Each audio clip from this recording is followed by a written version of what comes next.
Hi everybody, this is the Baseball Hood, the amazing, spectacular, terrific, the great one, the people's champion, your host, the Hood, and welcome back to the Baseball Hood 2. I hope you like this video and subscribe. We're going to go around the league in this video. First up, the Brewers. The Brewers have won 8 in a row, folks. Looks like they're going to be taking that division in the National League Central. Headline from MLB Trade Rumors is about their manager. Brewers owner Mark Attanasio discusses Counsell's future and relocation rumors. Now, I've done a video on the relocation of the Brewers out of Milwaukee. Brewers principal owner Mark Attanasio, I'll get his name right, with the media this afternoon, so on Saturday. Prior to tonight's game against the Padres, he discussed a pair of the major off-the-field storylines surrounding the club leading into the stretch run this year. The future of manager Craig Counsell, who went to the final year of his contract without an extension earlier this year, and rumors from earlier this month that the club could begin exploring relocation as soon as this fall. Oh boy. Regarding Counsell, the owner provided a noteworthy update, telling reporters that he met with Counsell yesterday and the pair decided to put conversations about a potential extension off until after the 23 campaign concludes. When further pressed on the matter, he said that it's up to Craig. We'd love to have him here, obviously for a jillion reasons. Keep an eye on him with the New York Mets. Reason being is that if the Mets bring in Daniel Stearns as an executive there and he built that team, he hired Craig Counsell. So he might come in here and say, you know, I don't want Buck Showalter, let me hire a younger guy. That the Brewers would love to keep Counsell hardly registers as a surprise.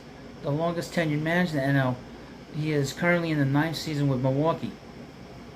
So there's a lot of stuff to go here, and they've played really well. They've won 8 in a row. As the conversation shifted towards the relocation rumors, swirled by a funding dispute regarding improvements to the club's ballpark, Attanasio downplayed the likelihood of the Brewers leaving Milwaukee. Look, me, Debbie, I guess that's his wife, our family would very much want to stay. That's all I've considered at this point. He also knows that his goal is to keep the team in Milwaukee for another generation, while citing state politicians have discussed extending the club's lease, which currently runs through 2030 through 2050. Even as Attanasio expressed his desire to stay in Milwaukee, however, he emphasized the club's desire for additional funds for ballpark renovations. When asked about the A's planned move out of Oakland to Las Vegas, he noted that while American Family Field isn't anything close to Oakland's in terms of needs for improvement, you have to look forward and plan this so it doesn't deteriorate over time. The lease runs out in 2030 and it takes years to plan. So I think just the timetable is such that we have to have these type of discussions. Well, that's fair. You know, I mean, it's a ballpark that's not an old ballpark, but obviously being there in that bad weather up there in Wisconsin, it probably needs more upkeep than, say, a ballpark here in New York or even a ballpark down in the South. We're not dealing with that really harsh cold that they deal with up there in Milwaukee. Attanasio's optimism that a deal will be worked out is understandable given the end of the club's lease in Milwaukee is still 7 years away. For comparison, the A's began pursuing relocation in earnest back in 21, 3 years before their lease to Coliseum expires at the end of the 24 season. That gives the sides plenty of time to work out a deal before more relocation becomes a more serious threat. And here we have another story about Cody Bellinger. This is from USA Today. It's from Bob Nightingale. There we go. Fans are chanting his name from the Murphy's Bleachers rooftops to the patio bar, Rizzo's Bar, and Inn in Wrigleyville. They're bound in reverence from the pricey dugout seats at Wrigley Field. Teammates are high-fiving him, fist-pumping him, and slapping his back in the club's dugout. Cody Bellinger, unceremoniously dumped by the Los Angeles Dodgers last winter, has resurfaced in style, becoming Chicago's most popular attraction of the summer. The Cubs, who fully expect to be a year away from contention when they open the season, find themselves in the thick of the NL Central and wildcard races, thanks to the heroics of Bellinger. Bellinger, despite missing a month with a bruised knee, entered Saturday hitting .316 with 21 doubles, 20 home runs, 67 RBIs with 17 stolen bases, and a .906 OPS. I don't know if I've ever been around a player managing-wise said Cubs manager and Cubs manager David Ross says. Remember David Ross? He was Dancing with the Stars. He was trying to cash in after the Cubs won the World Series. He was prancing around on that show. That's why I call him that, just for that reason. That's been so consistently good. He's so important to our offense, to our defense, and to our team. This is a 28-year-old player who was the best player in the National League in 2019, won an MVP, Gold Glove, and Silver Slug Award, and a year later was a World Series champion with the Dodgers. An ill-advised forearm bash, shoulder surgery, hairline leg fracture, weakened strength, bad hitting mechanics, and frayed confidence left him barely recognizable. Here, he was hitting .305 with 47 homers and a .1035 OPS during his MVP season, and then hitting .203 with a .272 on-base percentage, .376 slugging percentage, and .648 OPS over the next 3 years. It got so ugly the Dodgers cut him after the season, declined to tender him a contract. Quote, he was hurt, plain and simple. Agent Scott Boras told USA Today Sports in a telephone interview from Japan. He has surgery and the Dodgers asked him to play with a 35% strength deficiency, and then with COVID, he was deprived of the expert medical treatment. He didn't have the shoulder strength.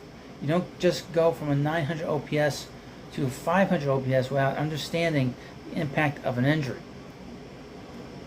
So when he became a free agent, Cody told me, I want to go to teams that know me the best, and I want to go where people understand me. The Colorado Rockies called, so did the Giants. There was a third team, and there were the Cubs. It turned out to be the steal of the winter. He's just must-watch television at this point, Cubs all-star pitcher Justin Steele says. Everybody saw what he did in the past. We know what he did. Winning the MVP is not easy.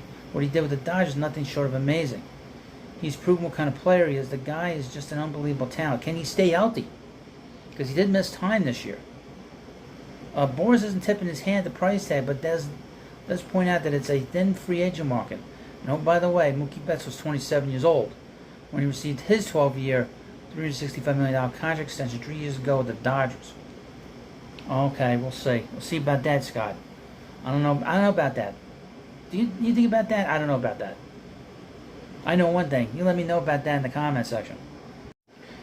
And finally in this video, let's talk about Shohei Ohtani. Show me the money. Well, not as much money as before. So again, from MLB Trade Rumors. While plenty of suitors for superstar Shohei Ohtani may have a renewed sense of caution regarding his impending free agency after it was announced that the two-way phenom is dealing with a UCL tear that will prevent him from taking the mound again this season, John Shea of the San Francisco Chronicle suggested the Giants are not among those teams and will still aggressively, and the hut means aggressively, pursue Ohtani. Shea asserts that the Giants have the financial muscle required to get a deal done, referencing big money offers to Aaron Judge and Carlos Correa last offseason that ultimately didn't reach the finish line, also suggesting the club's tendency to be cautious regarding pitcher health. Pitcher healthy could be attractive for Ohtani as he looks to work his way back onto the mound at some point in the major leagues.